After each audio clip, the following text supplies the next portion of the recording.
Hi po, magandang araw po sa inyong lahat. Kumusta po kayo mga auntie, mga uncle, mga inday? Nagbabalik po si Inday Heart at matagal po ako nang hindi nakapagbigay sa inyo ng update tungkol po sa buhay ko kasi iniwan ko muna ang pag-YouTube at nag-relax muna ako. Tapos nakita ko yung niche ko sa Facebook at naging masaya po ako sa ginagawa ko mga inday. So, sa mga nakafollow po sa akin sa Facebook, alam po nila ang takbo ng buhay ko.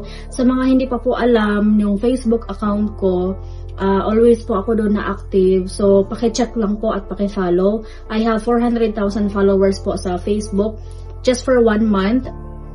The reason why na nag-stop muna ako sa YouTube kasi naging masaya po ako na i-workout muna yung Facebook. So, naging yung video ko po sa Facebook is naging charity na po. Namimigay ako ng tulong, bigas at saka pang grocery at pang ulam or something na pwede kong maitulong sa mga tao. At good thing naman po kasi, ano ba to? Good thing naman po kasi may mga blessings din dumating sa akin na pwede kong ipuno sa pagiging charity ko sa aking Facebook. So, ayun po, pakicheck lang po ng aking Facebook, Inday Heart. Inday Heart din po yung Facebook page ko at pakifollow na rin po kasi dyan po ako active ngayon, namimigay po tayo ng bigas. So, an update ko lang po sa inyo mga Inday, andito ako sa hotel ngayon. Mag-isa lang po ako dito sa hotel, wala po akong kasama kasi nga si Eric andun pa sa Amerika. So, babalik sa Eric dito sa Pilipinas December 5. Ganyan talaga yung date niya kapag umuwi siya dito sa Pilipinas. Dito siya magse-celebrate ng Christmas. Tapos, pagbalik niya sa Amerika, in God's will, sana magkasabay na kami ni Dudong Eric. So, gusto ko munang i-share sa inyo to kasi sa Facebook, maraming marites sa Facebook. Alam niyo mga Inday, hindi ko masyadong sinishare sa Facebook yung relationship naman ni Eric. Dito lang talaga sa YouTube. Pero kahit na hindi ko masyadong sinishare sa Facebook, may nakakaalam din sa life ko at saka life namin ni Eric. So ito na nga, kasi umabot ako ng 400,000 followers in just 1 month. So good thing kasi may travel agency na kumuha sa akin. So, pag yung kinuha nila ako mga Inday is, may incentives ako na pwede maka-travel abroad. Kaya, nagpunta ako sa Thailand. So, yung pagpunta ko sa Thailand mga Inday is libre po yon ni Mamala Travel. Sponsored po yon ni Mamala Travel. So, yung pagpunta ko doon mga Inday is trabaho at the same time vacation na rin. So wala akong binayaran except doon sa mga sarili kong mga binibili kasi bumibili din ako ng pampasalubong para sa mga followers ko sa Facebook at saka kasi usually kasi dito sa YouTube is malayo yung mga followers ko. So sa Facebook is binibilhan ko sila ng mga pampasalubong yung carry ko lang, yung kaya ko lang, no. So may taga sa amin talaga, no, kilala niya ako, kilala ko din siya. So, nag-post siya sa Facebook. So, ito yung post niya. Sabi niya, may vlogger daw na nung una, negro daw yung ulo asawa ko. Tapos, naging foreigner. Ngayon, iba naman yung kasama ko na nagbiyahe ako sa Thailand. So, friends naman kami. Kilala niya ako, kilala ko siya. So, minessage ko siya in privately. Sabi ko sa kanya na, ma'am, ako ba yung pinaringgan mo sa post mo? You can ask me privately. Pero hindi siya nag-seen. Kaya hindi siya nag-seen. So, ginawan ko lang siya ng video, na content video na magkasama kami yung guy na kasama ko sa Thailand.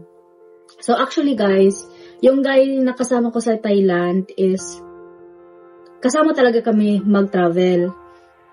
Pero, it's work-related. Kasi, vlogger din siya. Content creator din siya. So, magkasama kami na promote namin yung travel agency, which is Mamala Travel. No, so, ginawa niya ng issue. Si Eric, wala namang problema sa Eric kasi alam naman ni Eric na yun yung ginagawa ko, yun yung ginagawa namin. Tapos, time to time, ina-update ko naman si Eric andun ako sa Thailand. So, pumunta ako sa bangko, pumunta kami sa Pattaya. So, nag-enjoy ako mga Inday, no? Walang burden, walang problema.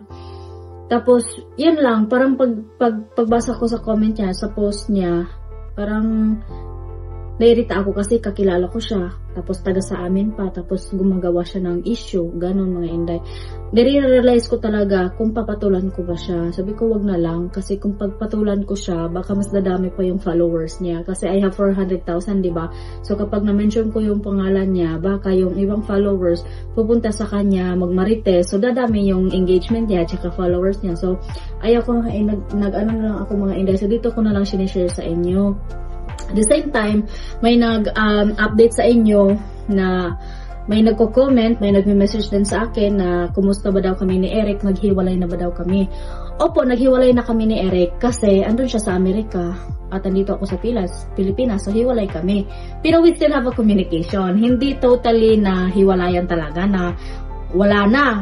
Of course, magkahiwalay lang kasi malayo kami sa isa't isa. Pero babalik sa Eric, December hanggang March. So, yung interview ko, ang medical exam is na-schedule na po siya by January. So, by the grace of God, tuloy-tuloy na yun mga Inday.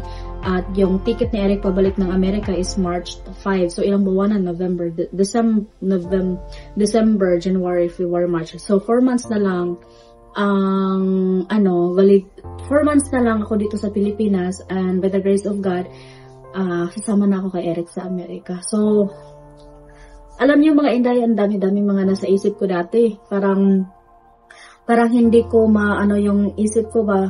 Ang dami kong iniisip. Paano buhay ko pag andun na ako sa Amerika, kami lang dalawa na Eric. Tapos ako yung attitude ko mga Inday is very ako sa mga tao. Uy, hello, ganyan ako pala halubilo ako sa mga tao. Tapos pagdating doon, sus, malayo yung kapitbahay, kami lang dalawa ni Eric. So sa kondo nga, dati mga Inday, sa San Remo, sa Cebu. Yung 1 year kami magkasama. So 3 months kami magkasama Inday. Sobrang ganda ng pagsasama namin. After 3 months, agoy doon na, parang napulaan namin sa usag-usang nga magkuyog-kuyog ba. So, I don't know kasi 6 years na kami ni Eric. Simula talaga nagkasama or magkakilala kami. So, I think okay naman, makamove on naman. Tapos yung life ko doon sa Amerika, yung inspiration ko mga Inday is kayo. Yung mga kapwa ko Filipino na andyan sa Amerika, kayo yung inspiration ko na nagsisearch ako ba na ilang taon na kayo dyan, ilang years na kayo dyan, pero nakasurvive kayo, ganun. Tapos yung nagbiyahe ako sa Thailand mga Inday is may nakasama kaming Filipino na couple, mga matanda na they live in US for 72 years, so dual citizen sila mga Inday. Nakikita ko yung passport nila, uy, American passport. So, ginibigyan din nila ako ng konting advice kung paano manirahan or tumira sa US bilang Filipino.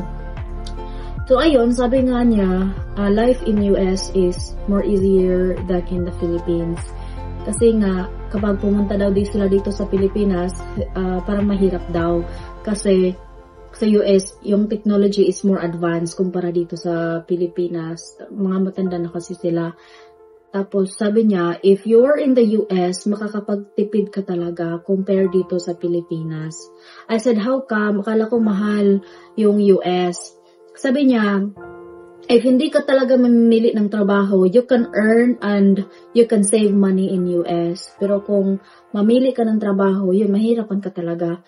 Pero sabi niya, in your skills and in your work, hindi ka mahirapan maghanap ng trabaho doon kasi marami daw ang company naghahanap doon ng kagaya ko. Kasi, basta yun yung sinabi niya mga Inday. Pero, ayaw man ko ni Eric patrabahuin. Hindi man gusto ni Eric na magtrabaho ako sa iba.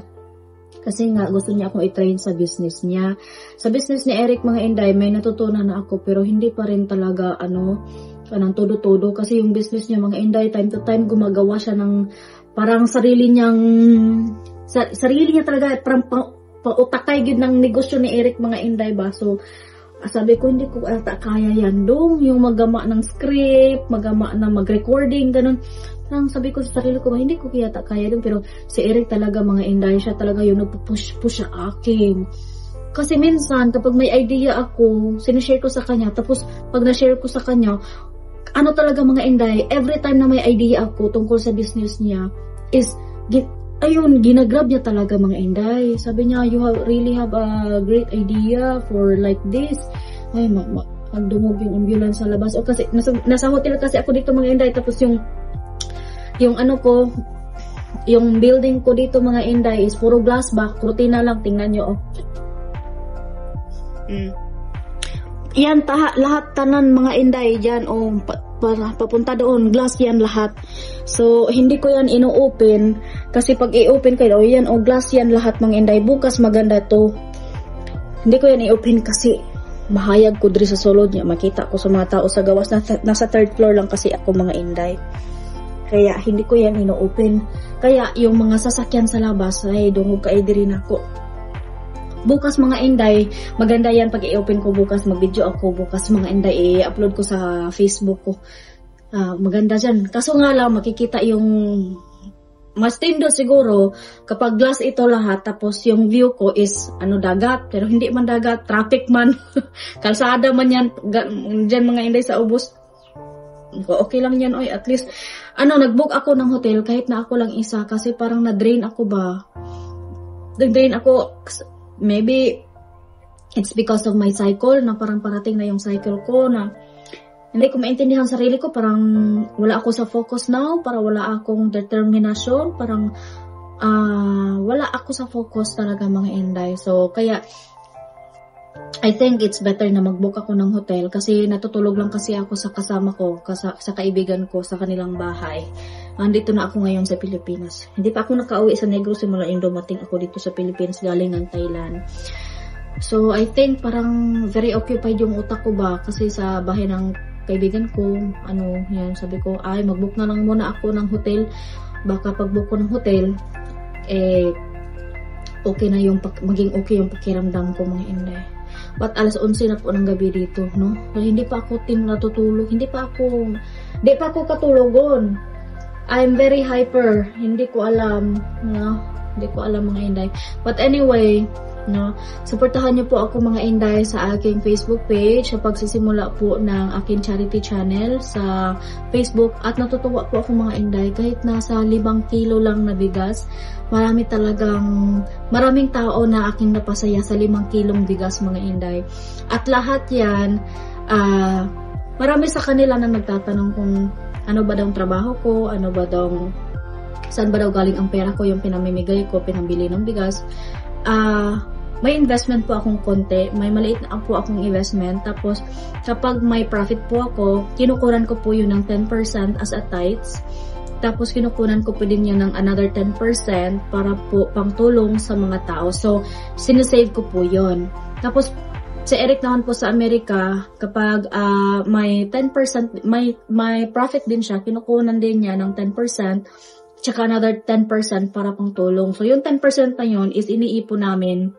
At pag may pera na, dyan ako bibili ng bigas, dyan ako bibili ng gamot para sa mga taong nangangailangan, wheelchair, sa mga taong kailangan ng wheelchair, tsaka ganun. Mainly talaga mga inday bigas yung binibigay ko kasi yan yung basic needs talaga ng mga Pilipino. So, nagpunta na ako sa Negros kasi taga Negros ako. Syempre, inuuna ko doon. Marami ng mga taong nakatanggap ng tag 5 kilo. Nagpunta din ako ng Davao, tapos dito sa Cebu, yung every time na umuwi ako ng Negros, yung mga lugar na dinadaanan ko is nagpo-post ako kung sinong mga followers ko na andito para makahinto ako at mabigyan ko ng bigas. So, sa Cebu nga, Barili, San Fernando, lahat yan papuntang Negros mga inday is yung mga last month is nabigyan ko yung iba kong mga followers. Pero ngayon naman kasi this week pauwi ako ng Negros, so magpapacking din ako ulit ng bigas mga inday para sa daan is kahit na hindi ko followers, basta talagang galing sa puso ko na gusto kong bigyan or tulungan yung tao na yan, kahit na maliit man, gusto ko lang talaga makatulong. So, I think I found my niche talaga na yan yung isa sa mga gusto kong gawin at masaya ako mga inday, no? So, sa inyo nagsasabi na ang OA mo, drama-drama, para kang mayaman. Hindi naman ako nag-a-assume na mayaman ako mga inday, pero para lang sa akin, no, masaya ako kahit na konti na kapag share ako sa ibang tao na makita ko yung mga hitsura nila na they are very happy sa 5 kilo or sa kahit 100 pesos na pang snack lang, ganun mga inday, no. Happy ako na makita sila ng ganun mga inday. So, supportahan niyo po ako sa aking buhay sa Facebook, pero dito rin ako sa YouTube mga inday. Syempre hindi ko kayo iiwan, lalo na upcoming yung pagdating ni Eric. So pagdating ni Eric mga inday is marami talagang mangyayari.